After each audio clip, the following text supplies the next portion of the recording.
Hello, this is Richard with RichMade Knives, and wanted to shoot a video, final video for completion of folding knife number 2. I got a external lapel microphone, so hopefully the audio will be a little bit better on this recording and future recordings of mine. So let me know if you guys have any issues with the audio recording. I did a test with it and it seems to sound much better. So this is folder number 2. If you haven't seen the previous videos on this, you should check them out. I did one where I showed this pretty early on and I did an assembly on camera. And then I also showed a video of grinding this knife. So here's the finished version. I'll use the word finished loosely because there's still things I could improve and things I'd like to do on it. But I'm going to move on to folder number 3 and call this one done. It's still a prototype. I'm creating these first handful of folding knives as a learning experience. So I'm not trying to make them like crazy fancy and do a bunch of file work and all that. I'll get to that in future knives, but for right now I'm kind of dialing in my processes and the grinds and the geometry and the setting of the detent ball, grinding of the lock face. All that stuff is a first for me. It's the first time I'm doing a lot of those things. So they're really platforms for learning, not so much knives that I'm building to carry or use long term or anything like that. This one I think is built now to a level where this could certainly be a carry knife for me, and I think it's going to hold up over the long term. So let me do a review of it and show you what I built. So this is folding knife number 2. It has G10 slabs on each side. It has titanium liners. So the liners on each side of the blade here are titanium. The first knife had steel liners. These are titanium. I'm going to be using only titanium moving forward.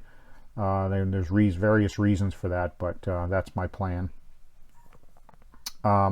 This knife is fairly small. You can see in the hand here, it's a smaller knife. You know, the funny thing is that the steel and the knife blade guided this build, because I had a small piece of steel left over from folding knife number 1, and I wanted to use it up rather than throw it away. So this was the biggest knife I could make. So that's kind of the reason why this one came out to be the size that it did. So this knife is a flipper. You can see the flipper tab there. And it is it's a butcher style or a shaving knife style blade. So I'll show you guys the blade. So there's the blade. You'll also probably notice that I did an acid etch, dark acid etch and stone wash on the blade. You'll also note here that I etched my logo into the side. This logo doesn't include the crown. I have a crown as part of my logo. The reason is because I just couldn't fit it on the blade. If I had put the logo down here in the grind, it still wouldn't have fit. So I did this one with just my initials, R and K, in there. So it's deep etched into the steel there, which came out really good. Catch it in the light there, you can see. I think it came out pretty neat. So it's an acid etch dark stone wash finish. Hoping that'll come out here. I got an overhead light here, so hopefully you guys can see that dark finish there. I think it came out really nice. I've always been a big fan of the dark stone wash blades. The lockup is really good. It's basically sitting right on the blade. So that came out really well. The detent ball is set pretty good. It's got a good hard flip. I'll show you on camera here. So I've got it set pretty tight, but you'll see that the blade does drop pretty easily. I've got the pivot set just where I want it. just a little bit of extra friction. Center up is really nice, you'll see there. I went with 2 standoffs. You can see the standoffs there. Sorry if the lighting on this is not great. And you'll notice here on the back that the blade comes right up. I mean, I got it about as close to the standoffs as I possibly could, so they just clear. Blade just clears the standoffs as it goes in.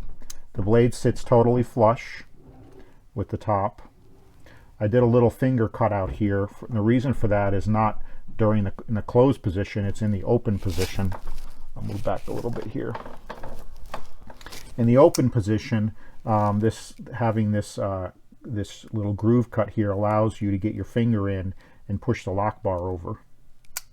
I did carbonize the face of the lock bar, so it slides over nice and easy. You can see there's no crunchiness, there's no effort really required to push that lock bar over, so it's nice and smooth. The lockup is rock solid. There's no blade placed side to side or up and down. There's the stop pin right there, and you'll notice it's contacting the back of the blade, and that's what locks it in the open position. And then when you close it, this flipper tab on the front of the flipper tab makes contact with the stop pin here, and that's what stops it, in addition to the detent ball holding it in place, but that's what actually stops it. The stop pin is it's basically, there's a hole in either side of the liner and in the G10, and it goes across, so it's sandwich construction, holds that stop pin in place. One of the things that I did today was I took a stab at milling my own pocket clip. So this pocket clip is made out of a little bit of leftover, so this blade is 01 tool steel, and so is this pocket clip. So what I did is I had a piece of 01 left over, so I put this on my manual mill, and I give you a shot there. You can see underneath give you a little bit of backlight, or maybe front light there. You can see, there it is. You can see the channel that's milled out in the pocket clip there. There you go. You can see it's flat over here, and then it touches over here, and then in the middle there's a groove milled out there for your pants and your pocket and your pants. So what I did is I just put this piece of steel into my mill, and I used a round bit, and I just milled 3 circles along the way there, and then I smoothed this out to make it nice and smooth like that on my grinder, and then I finished it all up with a buffing wheel. So my first stab at a actual milled pocket clip, and I think it came out really nice. So I also did a acid etch on the pocket clip, and I put my logo in the pocket clip too. I don't know if you can see it there. Hopefully you can see that, the little RMK right there in the end of the pocket clip. So it's actually etched into the clip, and then the whole clip is stonewashed, dark acid etch and stonewash, so it matches the blade. So the pocket clip, stonewash, acid etch, blade, stonewash, acid etch. I put a sharp edge on the blade. I went with a fine edge there. It's mirror polished. It's wicked sharp.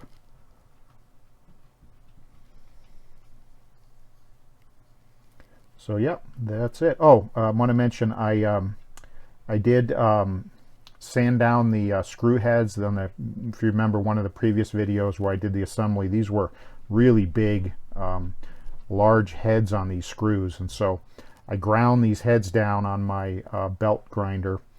So I'll show you a little trick I used to do that at some point, but basically you mount these screws up in a drill, and then you run the drill, and you just put the screws up to your belt grinder, and so the drill bit's spinning the screw, and then the belt sander shaving it off. So I manually reduce the head size on these 4 screws right here, and then I countersunk these holes here, and so there's they're nice and sitting nice and flush now with the G10 there. So these screws here are both countersunk as well. So it's a really nice folder. It's got really nice action. The D10 it's not super hard. You know, it's not like crazy to flip it, but it's just enough that it flips really nice. It's pretty much a light switch. It doesn't require a whole lot of, you know, you don't have to preload it or anything. You can just you know, move your finger back on the flipper tab and it pretty much fires right out. So I purposely wanted to go with a pretty low profile flipper tab there. I didn't want to have a big tab sticking up, so I think it's just enough tab to get your finger on it and flip that out. So that is prototype folder number 2. This was a great learning experience. I made several mistakes along the way.